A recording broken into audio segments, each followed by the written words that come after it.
એ રાતે અંધારી દુકાનના ગોડાઉનમાં અમે બંને એકબીજાની સામે સામે બેઠા હતા. શેઠના અચાનક મૃત્યુ પછી માલકીન સાવ એકલી પડી ગઈ હતી. તેમની નિરાધાર આંખોમાં એક અજીબ આશા, તડપ અને વ્યાકુળતા હતી, જેને હું છેલ્લા કેટલાય અઠવાડિયાથી મહેસૂસ કરી રહ્યો હતો. તે રાત્રે તેમણે પોતાના ધ્રુજતા હાથે ગરમ ચા બનાવી અને મારા હાથમાં આપી. અમારી આંગળીઓ એકબીજા સાથે સ્પર્શી અને નજરો એકબીજા સાથે પરોવાઈ ગઈ. ઘરમાં કોઈ નહોતું, માત્ર હું અને માલકીન હતા. તે પળે મને લાગ્યું કે મારે તેમના આ અસહ્ય દુખાવાનો સહારો બનવું જોઈએ, પણ મારા મનમાં વફાદારી, ફરજ અને ઈમાનદારીનો બહુ મોટો સંઘર્ષ ચાલી રહ્યો હતો. મિત્રો, મારું નામ મહેશ છે. ભણતર પૂરું કર્યા પછી પણ મને ક્યાંય નોકરી મળતી નહોતી. ઘરની આર્થિક પરિસ્થિતિ દિવસે ને દિવસે ખરાબ થતી જતી હતી અને નાની બહેનના ભણતરનો ખર્ચ પણ માથે હતો. નોકરી માટે મેં કેટલાય શહેરોના ચક્કર કાપ્યા, ડઝન બંધ જગ્યાએ અરજીઓ આપી, પણ દર વખતે ખાલી હાથે અને નિરાશ થઈને જ પાછું ફરવું પડતું હતું. પણ એવામાં મારા પિતાજીના એક જૂના મિત્રની ભલામણથી મને શહેરમાં આવેલા એક મોટા હોલસેલ અનાજના વેપારીને ત્યાં મેનેજર તરીકે કામ મળી ગયું. દુકાનના માલિક મનસુખભાઈ અને તેના પત્ની શારદા ભાભી ખૂબ જ દયાળુ અને સંસ્કારી સ્વભાવના હતા. દુકાનની ઉપરના જ માળે એક નાની રૂમ મને રહેવા માટે આપી દેવામાં આવી, જેથી મારે રોજ દૂર ગામડેથી ધક્કા ન ખાવા પડે અને સમયનો બગાડ ન થાય. હવે મનસુખભાઈએ મને વેપારનું અને હિસાબ કિતાબનું દરેક કામ બહુ પ્રેમથી પોતાના સગા નાના ભાઈની જેમ શીખવાડ્યું. હું પણ રાત દિવસ જોયા વગર ઈમાનદારીથી મહેનત કરતો અને ગોડાઉનનો મોટો માલ સામાન સમયસર સપ્લાય કરી આપતો. થોડા સમયમાં શેઠને મારા પર વિશ્વાસ થઈ ગયો. ક્યારેક દુકાનનું કામ ઓછું હોય ત્યારે હું તેમના ઘરના નાના મોટા કામ કે બેંકની લેવડ દેવડ પણ કરી આપતો. શારદા ભાભી પણ મારી ઘરના માણસની જેમ કાળજી રાખતા. બપોરે મારા માટે પોતાના હાથે બનાવેલું સ્વાદિષ્ટ ભોજન મોકલાવતા અને મારો હાલચાલ પૂછતા. મિત્રો, તેમના પ્રેમાળ વ્યવહારથી મારા મનમાં તેના પ્રત્યે ઊંડો આદર અને શ્રદ્ધા જાગી હતી.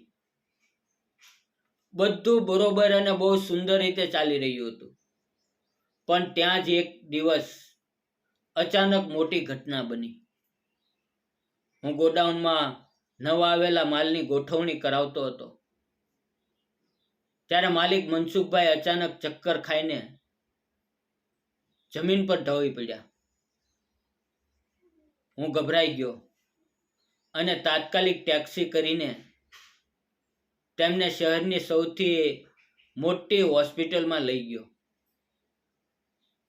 રસ્તામાં હું સતત ઈશ્વરની પ્રાર્થના કરતો રહ્યો કે હે પ્રભુ, હે ઈશ્વર, મારા માલિકનો જીવ બચાવી લેજે. પણ મિત્રો, વિધાતાના લેખ કંઈક અલગ જ હતા. હોસ્પિટલ પહોંચ્યા પછી ડોક્ટરોએ તમામ કોશિશ કરી છતાં મનસુખભાઈ આ દુનિયામાંથી વિદાય થઈ ગયા. અચાનક થયેલા આઘાતમાંથી બહાર આવતા શારદા ભાભીને બહુ સમય લાગ્યો. વેપારનો તમામ કારોબાર ઠપ થઈ ગયો હતો અને આસપાસના લેણદારો પણ પૈસાની ઉઘરાણી માટે આટા મારવા લાગ્યા હતા. પણ મેં હિંમત ન હારી. શેઠે મારા પર મૂકેલા વિશ્વાસને અકબંધ રાખીને મેં એકલા હાથે આખા વેપારને સંભાળી લીધો. 8 મહિના સુધી મેં દિવસ રાત જોયા વિના સખત પરિશ્રમ કર્યો. માલ ખરીદવાથી લઈને ઉઘરાણી સુધીની બધી જવાબદારી મેં નિભાવી અને કમાણીનો પાયનો હિસાબ ડાયરીમાં લખીને શારદા ભાભી આગળ રજૂ કર્યો. મારી આ ઈમાનદારી જોઈને તેમની આંખોમાં આંસુ આવી ગયા. તેમણે ધીમા અવાજે કહ્યું, મહેશ, આજના સ્વાર્થી જમાનામાં તારા જેવો વફાદાર અને પ્રમાણિક માણસ મળવો ખૂબ જ મુશ્કેલ છે. જો તારી જગ્યાએ બીજું કોઈ હોત તો કદાચ વેપાર પચાવી પાડત કે પૈસામાં ગડબડ કરત. પણ એક સાંજે દુકાનના હિસાબના સિલસિલામાં શારદા ભાભીએ મને તેના ઘરે બોલાવ્યો. આટલું મોટું ઘર સાવ સુમસામ અને શાંત લાગતું હતું. ભાભીએ ખાસ મારા માટે પોતાના હાથે રસોઈ બનાવી હતી. અમે બંને સામે બેસીને જમી રહ્યા હતા, પણ અમારું ધ્યાન ખાવા કરતાં વધુ એકબીજાની લાગણીઓ સમજવામાં હતું. જમ્યા પછી તેણે ધીમા અને ભાંગી પડેલા અવાજે પૂછ્યું, મહેશ, તારા શેઠના ગયા પછી આટલું મોટું ઘર મને ખાવા દોડે છે.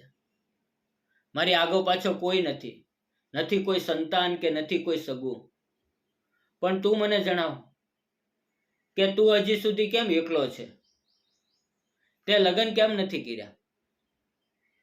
મેં મારી ગરીબી, ઘરમાં વૃદ્ધ માતા પિતા અને નાની બહેનની જવાબદારીઓ વિશે બધી વિસ્તારથી વાત કરી. ત્યારે તેણે મારો હાથ પોતાના હાથમાં લીધો અને અત્યંત ભાવુક થઈને કહ્યું, મહેશ, શું તું આખી જિંદગી મારો સહારો બનીને મારી સાથે લગ્ન કરીશ? મારી આ એકલતા દૂર કરીશ? એક પળ માટે તો હું સાવ સ્તબ્ધ થઈ ગયો. મારા મનમાં ધર્મ સંકટ ઊભું થયું. મેં નમ્રતાથી કહ્યું, માલકીન, શેઠે મને પોતાના નાના ભાઈની જેમ રાખ્યો છે. આ ઘરમાં હું એક સામાન્ય કર્મચારી છું. સમાજ શું કહેશે? હું તમારી સાથે આ સંબંધ કેવી રીતે બાંધી શકું? પણ તેમણે રડતા રડતા મારી સામે હાથ જોડ્યા અને કહ્યું,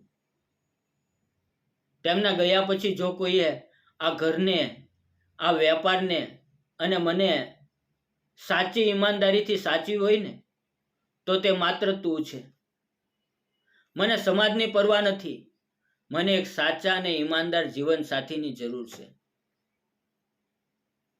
મિત્રો, તેમનો આ પ્રેમ, વિનંતી અને સન્માન આગળ મારી અંદરની સંકોચ અને ડરની દિવાલ તૂટી ગઈ.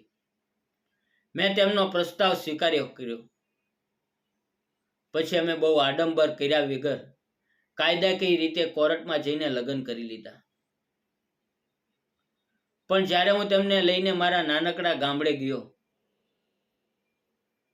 ત્યારે મારા માતા પિતાએ પણ અમારી પરિસ્થિતિ અને શારદાની ભાવનાઓને સમજીને અમને હૃદયપૂર્વક સ્વીકાર્યા અને આશીર્વાદ આપ્યા. લગ્ન પછી અમે ફરી શહેરમાં આવી ગયા. આજે અમારો વેપાર બમણી પ્રગતિ કરી રહ્યો છે અને શારદાના ચહેરા પર વર્ષો પછી સાચો સંતોષ અને આનંદ પાછો આવ્યો છે. મિત્રો, જિંદગીમાં પરિસ્થિતિ ગમે તેટલી વિકટ કે અશક્ય લાગે,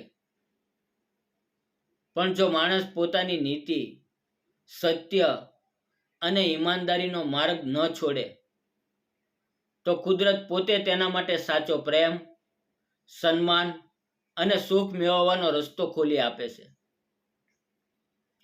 જો તમને આ લાગણીસભર વાર્તા સ્પર્શી ગઈ હોય તો વિડીયોને લાઈક કરજો, ચેનલને સબસ્ક્રાઈબ કરજો અને કોમેન્ટમાં તમારા વિચારો જરૂર જણાવજો.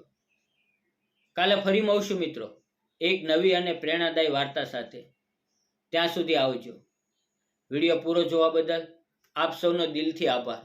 ખુશ રહો. જય હિન્દ.